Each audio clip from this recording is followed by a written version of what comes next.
Good morning, and thank you, Chairman and members of the board. Josh White, CalFire Unit Chief for Tuolumne-Calaveras Unit, Tuolumne Fire Chief, as well as the agency administrator on the Butte incident.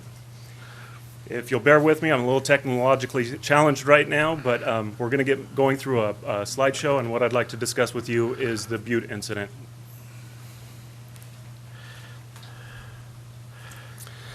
So the Butte incident started on Wednesday, September 9th in Amador El Dorado unit. That's north of Calaveras on the north side of the McCallamy River drainage. Currently, the fire is standing at 71,523 acres. It's 35% contained. The cause of the fire is under investigation.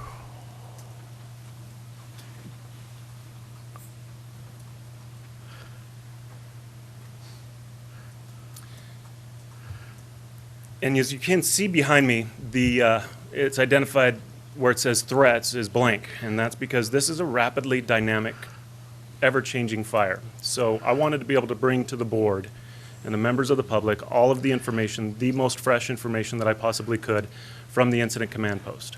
The ICP is set up in Frogtown. I just left there. So the communities that are, what's currently threatened are a number of different communities on the north side and east side of the fire. The communities of Glencoe, West Point, Sheep Ranch, Mountain Ranch, as well as specifically because of these southwest winds that we're experiencing. Well, I'll move to the next in a moment, but I'll specifically talk about, thank you, the communities of Pine Grove as well as Pioneer. So this was a rapidly evolving fire. To date, we have 4,596 personnel assigned to the incident. We have 505 engines, 58 water tenders, 82 hand crews, 118 dozers, 18 helicopters, and 8 air tankers. Currently, there's 6,400 structures that are threatened. 166 residences have been confirmed to be destroyed, 116 outbuildings, as well as 12 structures damaged. Yeah.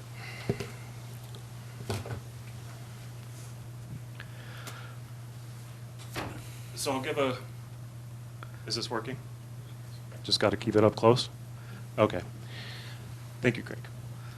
So where we stand right now.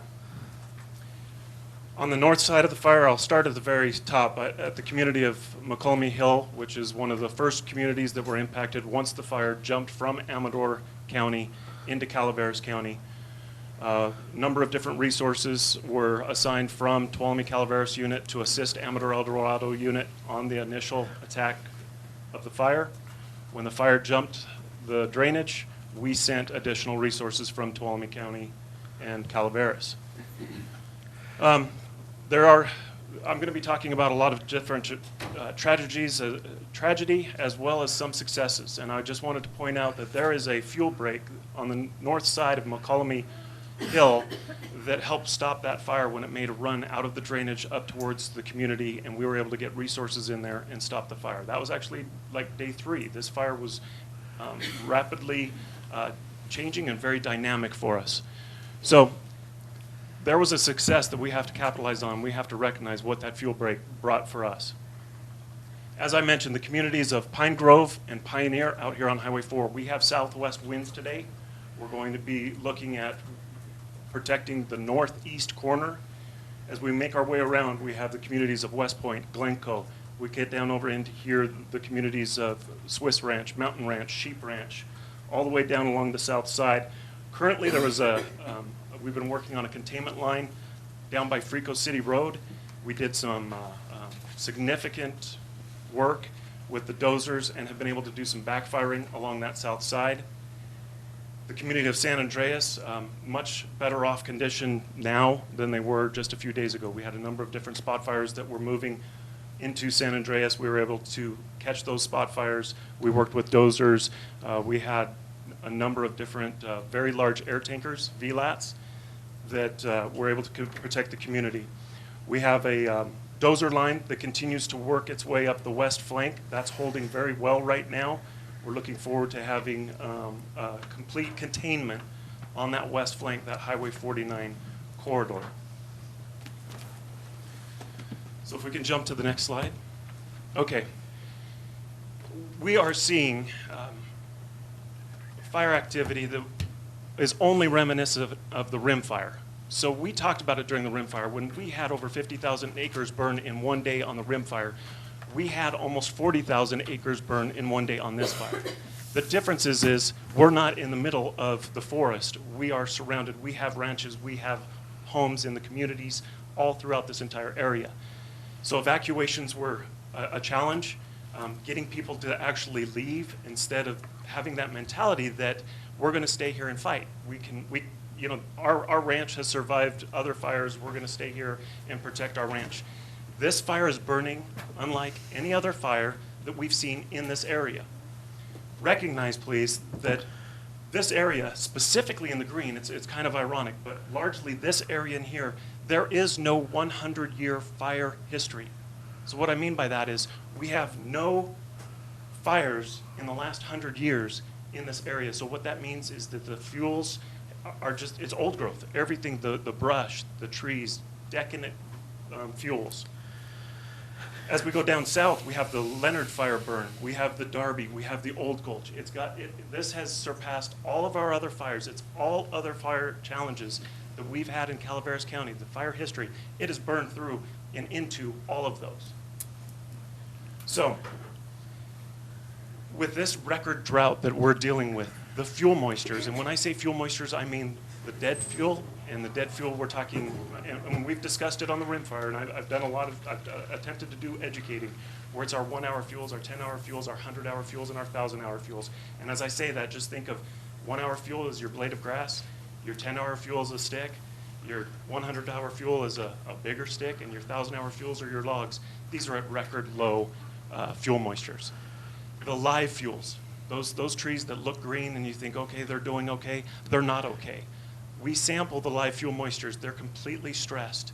So we take all of this information and we put it together into what we have worked on as, and specifically I have to thank Forest Service because they come up with an outstanding product off of the Stanislaus National Forest, energy release component. And we track those ERCs. We are at record high. We are looking at or above where we were with the rim fire. So what that means is it's going to burn hotter. As it burns hotter, we're going to get a lot more spot fires. When the embers go up into the air, there's a receptive fuel bed, and that fuel bed ignites, and these firefighters don't have a chance to be able to get ahead of it. All of these roads in this area, access is incredibly difficult, specifically on the east side. We've made a lot of success on the south side. I was very concerned on day 3. Mr. Pedro and I were in constant communication. I have to thank Sheriff Mealy for reaching out to me constantly, asking me how he could help. But this fire was making active fire runs so similar to what we saw on the rim fire, and it was burning due south. And I thought, I was talking to the experts from Incident Management Team 1 and asking them, what are we looking at? When are we considering that this might impact Tuolumne County? And they're saying, it could be within 5 hours at these rates.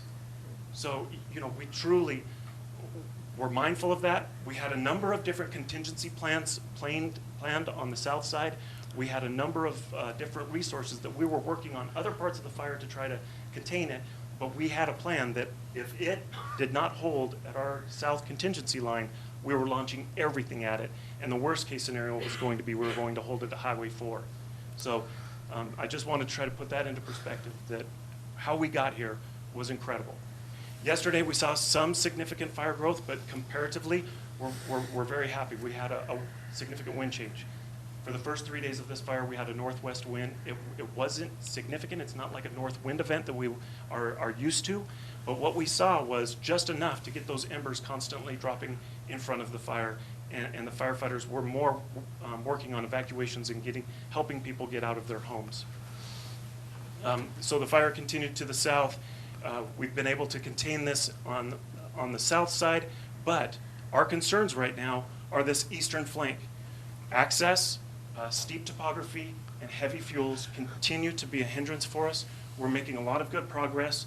This burned out the community of Mountain Ranch. It burned through there yesterday. We had a lot of resources. We had a structure group that was embedded in there. I think there was over 50 engines that were specifically just there for the protection of structures. As we look at the Amador side, my hope is that we can, and in the fire service we like to use the term button it up, that we can button up the Amador side. But this run that we had yesterday, pushing it further up on the Calaveras side, continues to be a threat for the community of Amador. Pioneer, Pine Grove, it jumped the fire once with a southwest wind. It can easily jump the fire again. Bear with me because I know that I only have 5 minutes and I don't mean to go over it, but there's a lot of information that I wanted to make sure that I'm sharing with you. We'll give you more time. All right, I appreciate that, Mr. Chairman.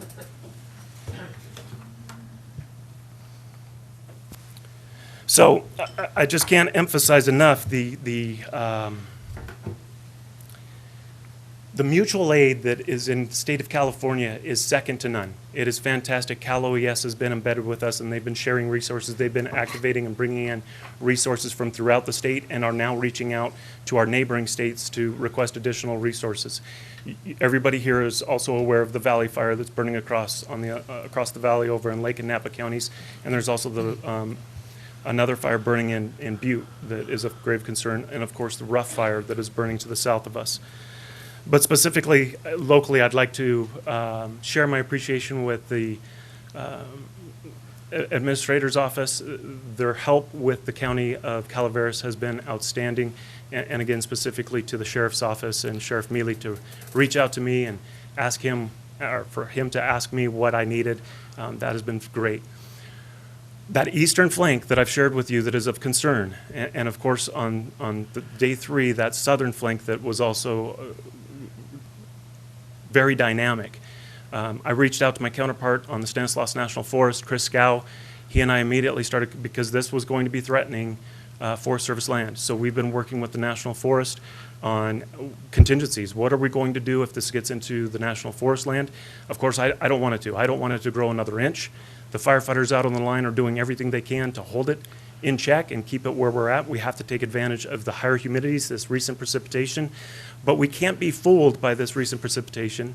We can't become complacent. This is just a short opportunity. We're expecting north winds to kick in just a few days. So this is our opportunity to really take the fight to the fire and hold it in check. So I'm very appreciative of the work that the Stanislaus National Forest has been providing us and Sierra Pacific Industries.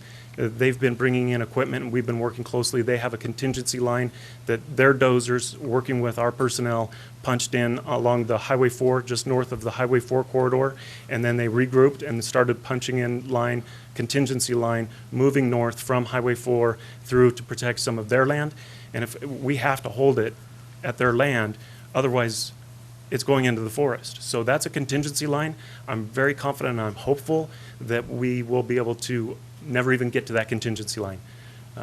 That's why it's contingency. It's there as a secondary. I want to stick with the primary. Understand, though, between that area and where the fire is currently burning, there's no highways. There's no 4-lane roads that we can hold and use as a fuel break. We are going into some rugged, deep territory with these dozers, with the hand crews, with the fire engines, and punching new line, historic line that's never been utilized before. As we move to the next slide, there's some phone numbers here. If anybody has questions, please, I just ask that unless somebody is truly affected by this fire, we're fielding thousands of phone calls a day in Amador, in Calaveras, in the Sheriff's Office. There's a lot of constituents that are very concerned about their property, about their pets, about their neighbors, about their families. So unless you really have to call, I ask that you hold off for the time being, and as we try to catch up and make sure that we get information out to those that need it. I also ask for anybody that believes in prayer, now's the time. We need to pray for the community of Calaveras. They need all the help that we can muster and provide for them. This is historic fire that they will be dealing with for years. So I've seen the resiliency of Tuolumne County. They're resilient in Calaveras as well, but anything that Tuolumne County can do, to support their neighbor to the north. We have an opportunity with the Rim Fire and the National Disaster Resiliency Competition. We are going to be paying attention in Calaveras what Tuolumne County does to make themselves more resilient, to make us resilient in Tuolumne. It has to be duplicated to the north, replicated, and scalable. That's the same thing we're going to be looking at.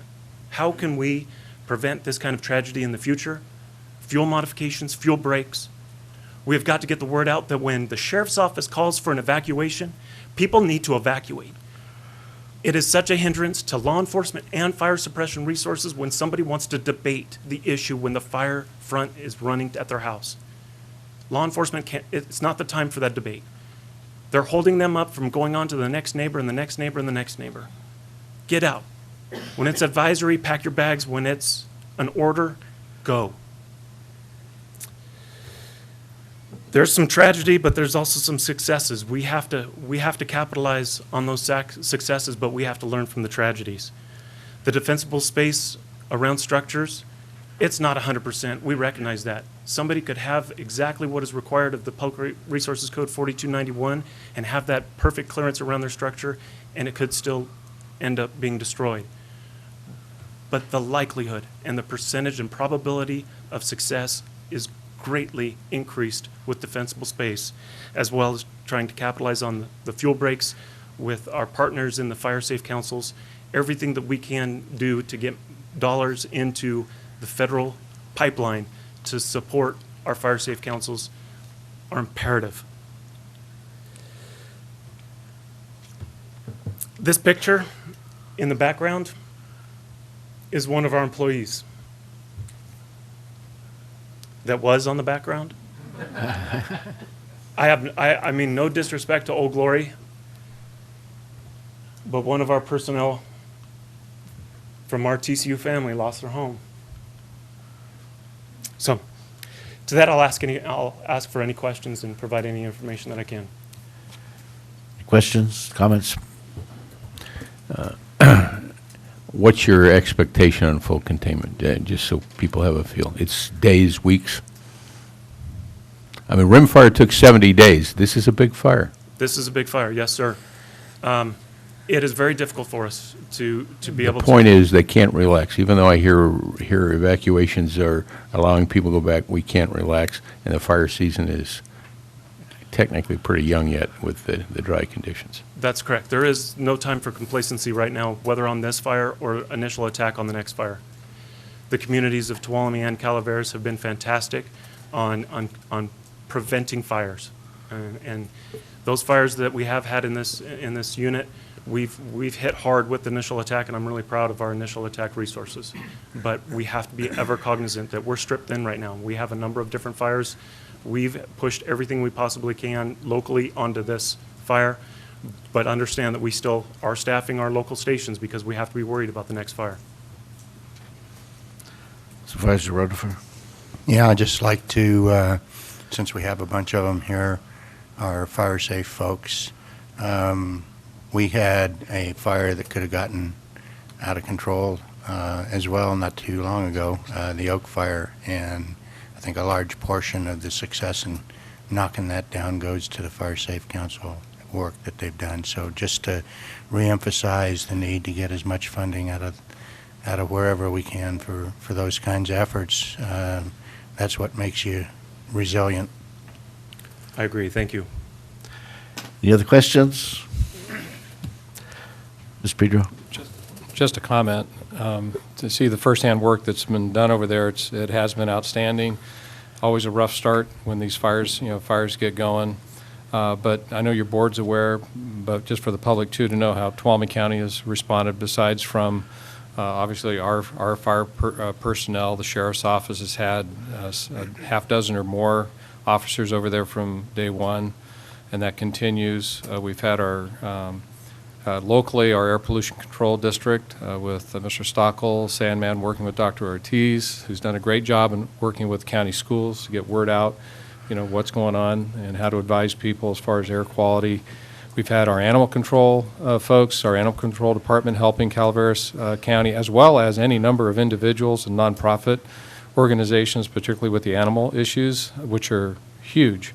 We're talking hundreds of, livestock of all different array, and dogs and cats and things that are important to people. And Tuolumne County characteristically has responded. I believe there's been consultation with the roads department, even how to document and recover from some of these things.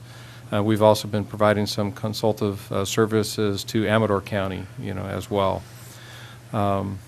And I'm going to keep the name out of it, but just to talk about human loss, Josh appropriately mentions someone losing their home from the CalFire employees.